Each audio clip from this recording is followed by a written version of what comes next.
ಎಲ್ಲರೂ ಮಾತಾಡಿದ್ಮೇಲೆ ಲಾಸ್ಟ್ ನಮಗೆ ಕೊಡ್ತಾರೆ.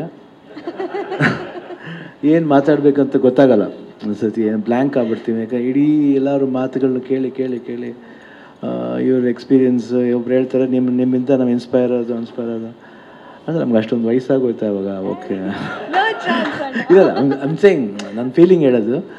ಇದಾದ್ಮೇಲೆ ಲಾಸ್ಟ್ ಬಂದು ನಮ್ಮನ್ನು ಮಾತಾಡ ಕೊಟ್ಮೇಲೆ ಒಂದೊಂದ್ಸತಿ ಏನು ಇದು ಮಾತಾಡಿದ್ದೀವ ಇಲ್ವಾ, ಯಾರನ್ನ ಬಿಟ್ಟಿದ್ದೀವಿ, ಯಾರು ಮಾಡ್ತಿದ್ದೀವಿ, ಭಾಳ ಕಷ್ಟ. ಅದಕ್ಕೇನೋ ಒಂದೇ ಸತಿ ಸಿಂಪಲ್ ಸುನೀತರ ನಾವು ಎಲ್ಲರೂ ಒಳ್ಳೇದಾಗಲಿ ಅಂತ ಹೇಳ್ಬಿಡ್ತೀವಿ ಆ್ಯಕ್ಚುಲಾಗಿ. ಅದಕ್ಕೆ ಬೆಸ್ಟ್ ವೇ ಅಲ್ವಾ ಅದು. ಒಬ್ರಿಗೆ ಹೇಳಿಲ್ಲ ಇನ್ನೊಬ್ರಿಗೆ ಹೇಳಿಲ್ಲ ಅಂತ ಒಂದು ಮನಸ್ತಾಪ ಇರಲ್ಲ. ಬಟ್ ಆದ್ರೂ ಒಂದೊಂದ್ಸತಿ ಮಾತಾಡ್ಬೇಕಾದ್ರೆ ಅವ್ರಿಗೆ ಒಳ್ಳೆ ಫಾರ್ಮ್ಲಿಂದ ವಿಶ್ ಮಾಡಬೇಕು, ಒಳ್ಳೆ ಹಾರ್ಟಿಂದ ವಿಶ್ ಮಾಡಬೇಕು. ಯಾಕಂದರೆ 2-3 days ಬ್ಯಾಕ್ ಬಂದರು, ಈ ಥರ ಇದೆ ಏನು ಮಾಡೋದು, ಒಂದು ಬೈಟಾರು ಕೊಟ್ಬಿಡಿ ಅಂದರು. ಯಾಕೋ ನನಗೆ ಅದು ನೋಡಿದ ಮೇಲೆ, ಯಾಕಂದರೆ ನಾನು ಶೂಟಿಂಗ್ ಒಂದು ಸತಿ ಹೋಗಿದ್ದೆ ಡಿ.ಕೆ. ಡೆನ್ಬೇಕರ್ ಪಕ್ಕದಲ್ಲಿ, ನಂಗೆ ತುಂಬ ಇಷ್ಟ ಆಗಿತ್ತು. ಸಿಂಪಲ್ ಸುನಿ ಬಗ್ಗೆ ಹೇಳ್ಬೇಕಂದ್ರೆ ಫಸ್ಟ್ ಸ್ಟೋರಿ ಸಿಂಪಲಾಗಿ ಒಂದು ಲವ್ ಸ್ಟೋರಿ. ಅವಾಗಿಂದ ಇವಾಗವರೆಗೂ the way he thinks it simple, but cinema ನೋಡ್ಬೇಕಾದ್ರೆ ಅದು ದೊಡ್ಡದಾಗಿ ಕಾಣುತ್ತೆ. ಅದು ನನಗೆ ಭಾಳ ಇಷ್ಟ. ಒಂದೊಂದು ಎಲ್ಲ ಇರುತ್ತೆ ಅದರಲ್ಲಿ. ಒಂದು ಕಮರ್ಷಿಯಲ್ ಎಲಿಮೆಂಟ್ಸ್ ಇರುತ್ತೆ, ವ್ಯಾಲ್ಯೂಸ್ ಇರುತ್ತೆ, ಜೀವನದ ಒಂದು ವ್ಯಾಲ್ಯೂಸ್ ಇರುತ್ತೆ, ಮೇಕಿಂಗ್ ಇರ್ಬೋದು, ಈಗಿನ ಟ್ರೆಂಡ್ಗೆ ಹೆಂಗೆ ತಗೊಂಬರಬೇಕು, ಇಲ್ಲ ನಾವಿಷ್ಟೇ ಖರ್ಚು ಮಾಡ್ತೀವಿ ಅದರಲ್ಲಿ ಎಷ್ಟು ಐ ಮೀನ್ ಸೆಲೆಬ್ರೇಟಿಂಗ್ ಅದು ತೋರಿಸ್ಬೇಕು ಅನ್ನೋದನ್ನ ಭಾಳ ಅಚ್ಚುಕಟ್ಟಾಗಿ ಮಾಡ್ತಾರೆ. ಅದು ನನಗೆ ಖುಷಿಯಾದ ವಿಷಯ. ಯಾಕಂದ್ರೆ ಫಸ್ಟ್ ಪಿಕ್ಚರ್ ನೋಡಿದ್ಮೇಲೆ ನಾನು ರಕ್ಷಿತ್ ಶೆಟ್ಟಿಗೆ ಹೇಳಿದೆ, ಎಷ್ಟು ಚೆನ್ನಾಗಿ ಮಾಡಿದ್ದೀರ ರಕ್ಷಿತ್ ಅವರು. ಅದಾದಮೇಲೆ ನಾನು ಐ ಬಿಕೇಮ್ ಎ ಫ್ಯಾನ್ ಅಂತ ಹೇಳಿದೆ. ಎಷ್ಟು ಚೆನ್ನಾಗಿ ಮಾಡಿದ್ರು, ಅಷ್ಟು ಬ್ಯೂಟಿಫುಲ್ಲಾಗಿ ಮಾಡಿದರು. ಆಮೇಲೆ ಫಸ್ಟ್ ನಾನೇ ಹೋಗಿದ್ದಂತೆ ಕಾಣುತ್ತೆ. ಆಮೇಲೆ I think 50 days 100 days function ನಾನು ಹೋಗಿದ್ದೆ. I think it was very splendid. ಆಮೇಲೆ ನೈಸ್ ಬಾಯ್, ಅವ್ನು ಚೆನ್ನಾಗಿ ಬೆಳಿಬೇಕನ್ನೋದೇ ನಮ್ಮ ಆಸೆ. ಬಿಕಾಸ್ ನಾನು ಅಭಿಮಾನಿ ಅಂತ ಹೇಳ್ತಿಲ್ಲ, but as A friend, as A brother, I just wish him all the best. And ಆ ಸಿನಿಮಾ ನಡೆಯುತ್ತೆ ಅದು ಮನಮೋಹಕ. ಯಾಕಂದರೆ ನನಗೆ ತುಂಬ ಫೇವ್ರೆಟ್ ಸಬ್ಜೆಕ್ಟ್. ಇನ್ನೂ ಈಚ್ ಆ್ಯಂಡ್ ಎವ್ರಿ ಸೀನ್ ಹೇಳ್ತಾ ಇದ್ದೆ ಅವ್ರಿಗೆ. ಅದು ಹೇಳ್ತೀವಿ, ಇನ್ನೂ ಎಷ್ಟು ಚೆನ್ನಾಗಿ ಜ್ಞಾಪಕ ಇಟ್ಕೊಂಡಿದ್ದೇವೆ. ಹೆಂಗೆ ಒಂದು ಸಿನಿಮಾ ಒಂದು ಮೈಂಡಲ್ಲಿ ಬಂದುಬಿಟ್ರೆ ಅದು ಹೋಗಲ್ಲ ಅದು. ಬಟ್ ಅದು ಏನು ಅನ್ಕೋಬೇಡಿ, ಯಾರು ಮಾಡಲಿಲ್ಲ ಅಂತಲ್ಲ, ಅದು ಒಳ್ಳೆಯವ್ರ ಕೈ ಮಾಡಿಸ್ಬೇಕಂತ ಕಾಯ್ತಾ ಇದೆ ಅಷ್ಟೇ. ಮನಮೋಹಕ ಆಗುತ್ತೆ ಅದು ಖಂಡಿತ.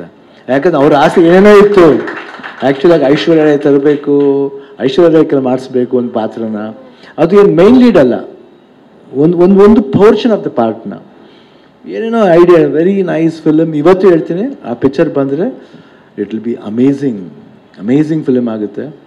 ಆ್ಯಂಡ್ ಕಮಿಂಗ್ ಟು ಗತವೈಭವ, ನಿಜವಾಗ್ಲೂ ಪ್ರೊಡ್ಯೂಸರ್ ಫಸ್ಟ್ ಹ್ಯಾಟ್ಸ್ ಆಫ್ ಹೇಳಬೇಕು. ಯಾಕಂದರೆ ಒಂದು ಯಾವಾಗ ನಂಬಿಕೆ ಇರಬೇಕು. ಅದು ಸಿನಿಮಾ ಹೆಂಗೆ ಹೋಗುತ್ತೆ ಬಿಡುತ್ತೆ ಸೆಕೆಂಡ್ರಿ, ಅದು ಪ್ರೈಮರಿ.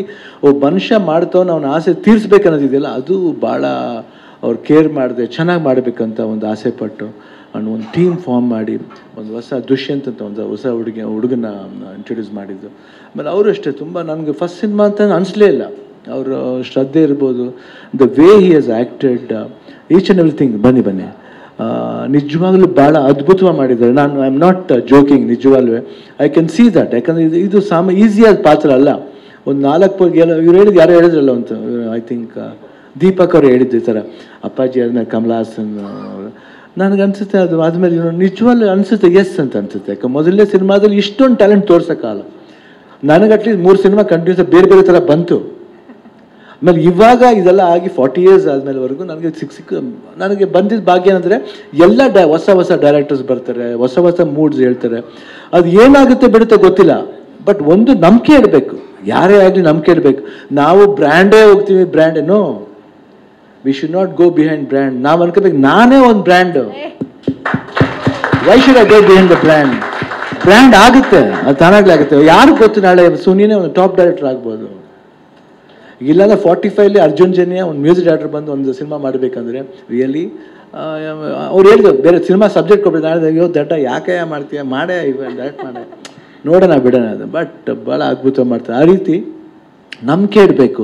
ಆ ನಂಬಿಕೆಗೆ ಭಾಳ ಅಷ್ಟು ಅದ್ಭುತವಾಗಿ ದೀಪಕ್ ಅವರು ಸಪೋರ್ಟ್ ಮಾಡಿದ್ದಾರೆ. Hats of. ಆಮೇಲೆ ಸಿನಿಮಾಟೋಗ್ರಾಫರ್ ಅಮೇಝಿಂಗ್, ತುಂಬ ಚೆನ್ನಾಗಿ ಮಾಡಿದ್ದಾರೆ. ಆ ಮ್ಯೂಸಿಕ್ ಡೈರೆಕ್ಟರ್ ಅವರು ಫ್ಯಾಂಟಾಸ್ಟಿಕ್. ಆ್ಯಂಡ್ ನನಗೆ ಲೈವ್ ಇದಂದರೆ ತುಂಬ ಇಷ್ಟ. ಅವಾಗಿಂದ ನಾವು ಅಪ್ಪಾಜಿ ಟೈಮ್ನೆಲ್ಲ ನಮ್ಮ ರೆಕಾರ್ಡಿಂಗ್ ನಡಿಬೇಕಾದ್ರೆ ಲೈವ್ ಎಲ್ಲ ನೋಡ್ತಾ ಇರ್ತೀವಲ್ಲ, ಇವತ್ತು ಲೈವ್ ಆಗಿ ಮಾಡಿರೋದು, ಅದು ಸಾಂಗ್ ಕೇಳಬೇಕು ಗೊತ್ತಾಗುತ್ತೆ ಎಷ್ಟು ವಿಭಿನ್ನ ಅನಿಸುತ್ತೆ. ನಮ್ಮ ಬೇರೆ ಸಿನಿಮಾ ಸಾಂಗು ಈ ಸಿನಿಮಾಗೆ ಎಷ್ಟು ವಿಭಿನ್ನ ಅನಿಸುತ್ತೆ. ಬಟ್ ತುಂಬ ಚೆನ್ನಾಗಿ ಮಾಡಿದ್ದಾರೆ. Hats off to you.